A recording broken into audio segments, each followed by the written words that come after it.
Entre os dias 20 e 24 deste mês está sendo realizado em Araçatuba o 8º Cosmos, um evento voltado à astronomia e ufologia. Um dos palestrantes é o professor da USP, Roberto Botzko. Ele fala sobre astronomia e calendários. Professor, qual é a importância de conhecermos essa relação entre a astronomia e os calendários? Os calendários sempre foram importantes para o homem para efeitos de contagem do tempo, para efeitos religiosos, efeitos de agricultura. E como na época não havia nenhum instrumento de medição preciso, a única coisa precisa e que podia ser vista e observada repetidamente eram os astros, o Sol, a Lua, as estrelas, e daí então nasceu a relação entre astronomia e os calendários, de tal forma que foi a astronomia, primeiro definindo a duração do dia, depois definindo a duração da semana, depois definindo a estação do mês, relacionada com as fases da Lua, depois definindo a duração do ano, relacionada com as estações do ano, é que nasceu ou aquilo que nós chamamos de calendário. Quantos calendários existem hoje no mundo? Dá para se fazer uma ideia disso? Existem estatisticamente conhecidos cerca de 40 calendários ainda em uso hoje, que é muito pouco perto dos milhares que já existiam, mas muitos foram assimilados, foram desprezados, de modo que hoje são 40 em vigor.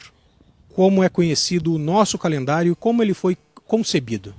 O nosso calendário é o calendário gregoriano e ele veio da evolução de primeiro calendário egípcio, depois um calendário babilônio, depois os calendários gregos, depois os antigos calendários romanos, depois uma melhoria no calendário romano, dando origem ao calendário juliano, onde pela primeira vez foi implantado o ano bissexto e finalmente em 1582 entrou em funcionamento o calendário gregoriano, que é aquele que nós usamos hoje, e esse calendário nasceu de uma necessidade da Igreja Católica de adaptar certas definições da Igreja com as características astronômicas envolvidas para evitar que houvesse um mau uso da época da Quaresma.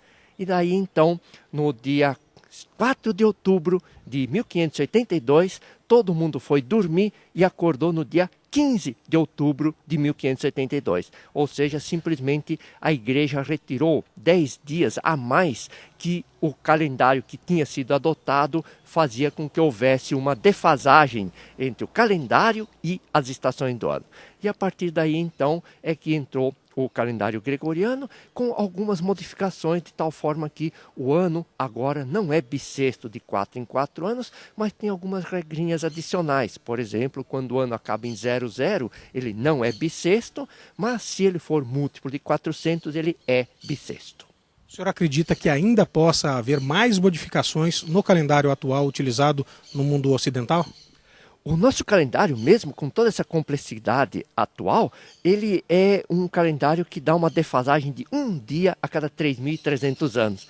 Isso significa que, pegando o ano de 1572, quando ele entrou em vigor, e somando os 3.300 anos, isso significa que lá por volta de 4.882, alguém vai ter que perceber que o nosso calendário está defasado de um dia com relação às estações. E aí, então, alguém vai ter que criar alguma regra que faça com que o calendário volte a ficar sincronizado com as estações do ano. Como ainda está muito longe, não se está cogitando nessas regras.